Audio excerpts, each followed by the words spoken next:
Ministry of commerce and industry का article है। कह क्या रहा है, पीआईबी की न्यूज़ है। Jammu and Kashmir becomes the first union territory to be integrated with national single window system. Jammu Kashmir पहला यूटी बन गया है जो भारत सरकार का एक नेशनल सिंगल विंडो सिस्टम है, उसके साथ इंटीग्रेट उसने अपने आप को कर लिया है, एकीकृत कर लिया है। सबसे पहले हम ये समझ लें कि आखिर ये नेशनल सिंगल विंडो सिस्टम है क्या, फिर यह न्यूज़ बहुत आसान बन जाएगी, कंटेक्स्ट भी समझ में आ जाएगा।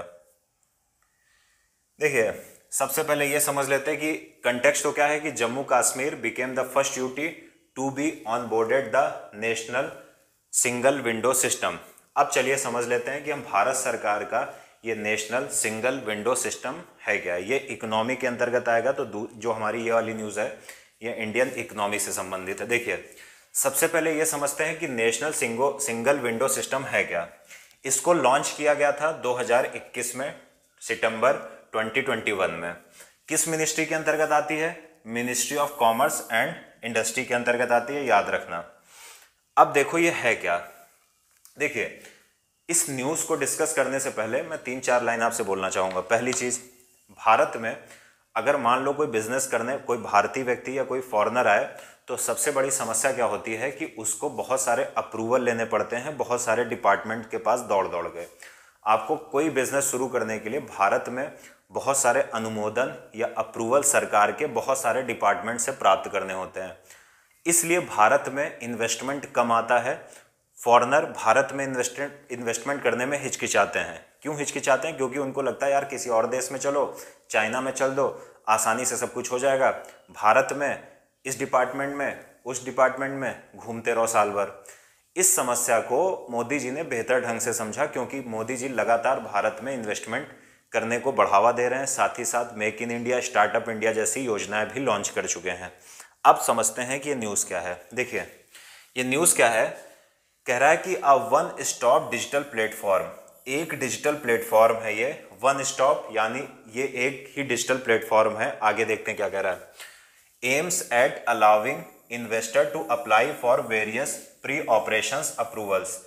अब ये डिजिटल प्लेटफॉर्म क्या करेगा कि जो भी लोग भारत में बिजनेस करना चाहते हैं वो इस प्लेटफॉर्म के माध्यम से सभी प्रकार के जो भी ऑपरेशंस के लिए अप्रूवल चाहिए उसके लिए अप्लाई कर सकते हैं। नेक्स्ट देखते हैं, कौन से अप्रूवल? जो approval required for commencing a business in the country. यानी कौन से अप्रूवल के लिए अप्लाई करेंगे? एक डिजिटल प्लेटफॉर्म पर आप आओ, आप अगर भारत में बिजनेस करना चाह रहे हो तो जो भी ज़रूरी आपके लिए अप्रूवल हो उनके लिए उस डिजिटल प्लेटफॉर्म पर अप्लाई कर दो। उस डिजिटल प्लेटफॉर्म पर भारत सरकार के बहुत सारे डिपार्टमेंट जुड़े हुए हैं, तो वन स्टॉप सेंटर है, इसी के माध्यम से आपको सारे अप्रूवल मिल जाएंगे। आगे देखते हैं, इससे होगा क्या कि जो बिजनेस रजिस्ट्रेशन प्रोसेस है वो बहुत ज़्यादा आसान या ईजियर हो जाएगा। तो उम्मीद है ये आपको समझ में आ गया होगा।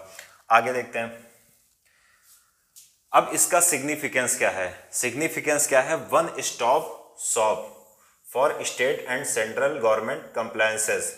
देखिए, इसका मतलब समझिए, ये एक प्लेटफॉर्म है, इस पर आकर आप अप्लाई करो। आप जो भी सेंट्रल गवर्नमेंट से आपको अप्रूवल चाहिए, कंप्लायंस चाहिए, वो प्राप्त कर लो, जो स्टेट गवर्नमेंट से चाहिए वो प्राप्त कर लो। तो ये एक प्रकार का वन स्टॉप सेंटर है। यहाँ पर आपको सारे उन कागज़ों की, उन अप्रूवल्स आपको मिल जाएंगे, सारे डिपार्टमेंट्स की, जिनको आपको भारत में बिजनेस करने के लिए जो ज़रूरी हैं। तो उम्मीद है ये आप समझ पाओगे। आगे क्या कह रहा है? Know your approvals service. अब ये क्या है? देखिए, आप जब बैंक में कभी जाते हो तो बैंक में एक स्कीम यूज़ होती है, नो योर कस्टमर।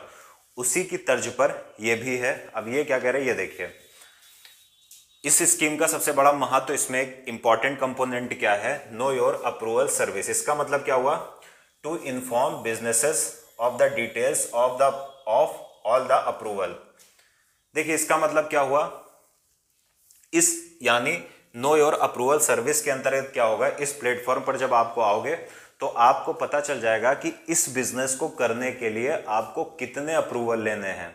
अक्सर समस्या क्या होती है, जब दो चीज़ें आप ऐड कर सकते हो। जब कभी आप फॉर्म भरने जाते हो कोई किसी भी एग्ज़ाम का, कॉम्पिटिटिव एग्ज़ाम का, तो जो भाई साहब फॉर्म भर रहे होते हैं अचानक से आपकी तरफ घूमेंगे और कहेंगे इस कागज़ की ज़रूरत है। आप चौंक जाते हो। क्यों? क्योंकि पहले उन्होंने कुछ नहीं बताया था, लेकिन आप जैसे ही फॉर्म भरने के लिए बैठोगे अचानक से कह देंगे ये कागज़ तो लाया नहीं। अब जैसे वो ये कागज़ नहीं लाए तो इसका मतलब क्या होगा कि अगर आप किसी गांव में रहते हो और साइबर कैफ़े के लिए लखनऊ आए हो या किसी रोड पर आए हो, कस्बे में आए हो, 10 किलोमीटर आप आए हो, तो आप उनकी तरफ देखोगे, कुछ बोल नहीं पाओगे क्योंकि अपना काम है और उस रोड पर एक ही साइबर कैफ़े है, तो झगड़ा करके भी काम नहीं चल सकता है। तो आप क्या करोगे? फिर लेने जाओगे, फिर आप फॉर्म भरने बैठोगे, फिर वो कोई कागज़ बता देंगे।